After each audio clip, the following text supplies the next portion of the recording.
نماز کی پابندی کا اللہ نے حکم دیا، اور عورت کے لیے سب سے بڑا حکم، دیکھو عورت دو چیزوں پہ عمل کر لے، اگر کنواری ہے تو دو چیزوں پہ، شادی شدہ ہے تو تین باتوں پہ، دو چیزیں تو سب عورتوں کے لیے، ایک پردہ اور دوسرا نماز۔ عورت کا دین بہت آسان ہے، اپنے جسم کی نمائش نہ کرے۔ بڑا فساد پھیلایا آج عورتوں نے، جتنے زنا ہو رہے ہیں، جتنی طلاقیں ہو رہی ہیں، ان کے پیچھے کسی نہ کسی عورت کا ہاتھ ہوتا ہے۔ خدا کی قسم میرا خون کے آنسو روتا ہوں جب میرے پاس شادی شدہ عورتوں کے فون آتے ہیں کہ ہمارے میاں کے اتنی عورتوں سے چکر چل رہے ہیں، گھر میں بچوں کی طرف توجہ نہیں ہے، آفس میں لڑکیوں سے دوستیاں۔ تو میں کہتا ہوں یہ دوستیاں لگانے والی، لفٹ کرانے والی کون ہے؟ وہ بھی تو عورت ہے نا، عورت ہی تو ہے جو آپ کا گھر خراب کر رہی ہے۔ اس کو اللہ نے گھر میں بیٹھنے کا حکم دیا، اس کو اللہ نے کہا کہ اگر گھر سے باہر نکلنا ہے تو یدنین علیہن من جلابیبہن، اللہ فرماتے ہیں اپنے اوپر چادریں لے کے، برقعے لے کے نکلو، اپنے جسم کی نمائش مت کرو، خوشبو لگا کے گھر سے باہر نکلنا عورت کے لیے حرام۔ تو خواتین اگر آج توبہ کر لیں اور اس کا اہتمام کر لیں کہ ہم پردہ کریں گے مکمل، اور پردہ اپنے چچازاد بھائی سے بھی ہوتا ہے، دیور سے بھی ہوتا ہے، جیٹھ سے بھی ہوتا ہے۔ اسلام میں عورت کی جس سے شادی ہوتی ہے صرف وہی اس کا شوہر ہوتا ہے۔ ہندوؤں کے ہاں جس سے شادی ہوئی وہ بھی ہے اور دیور بھی ہے۔ دیور کا مطلب پتہ ہے ہندی میں کیا ہے؟ آدھا شوہر۔ یہ ڈکشنری میں دیور کا مطلب ہے، نہیں آ رہی میرا خیال ہے۔ تو ان کے ہاں دیور سے پردہ نہیں ہے۔ سکھوں کے ہاں تو ہے ہی نہیں پردہ، سکھوں کے ہاں تو باقاعدہ ہے کہ یہ شوہر یہ بھی ہے اور یہ بھی ہے۔ تو یہ بغیرتی والی زندگی پسند کرتے ہو کیا؟ ہم اس کو قبول نہیں کرتے۔ ہمارے ہاں ہے کہ یہ شوہر ہے، اس کے علاوہ کوئی بھی نہیں ہے، وہ نہیں دیکھ سکتا اس کو۔ دیور کو اجازت نہیں ہے جوان بھابھی کے سامنے بیٹھ کے گپے مارے۔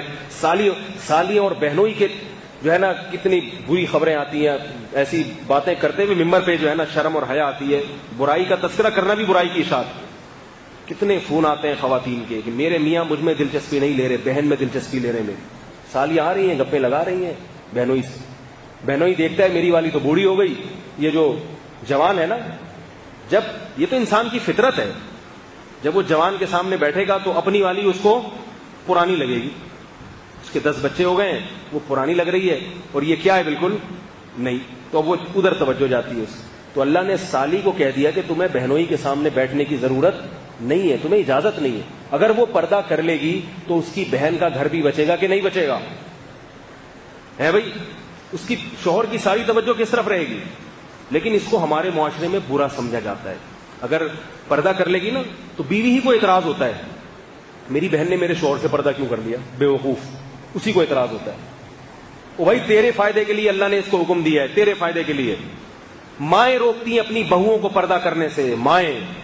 اللہ نے قرآن میں کیا فرمایا؟ 2 قسم کے طبقے ہیں، کچھ تمہیں جنت کی طرف لے کر جاتے ہیں اور کچھ تمہیں جہنم کی آگ کی طرف۔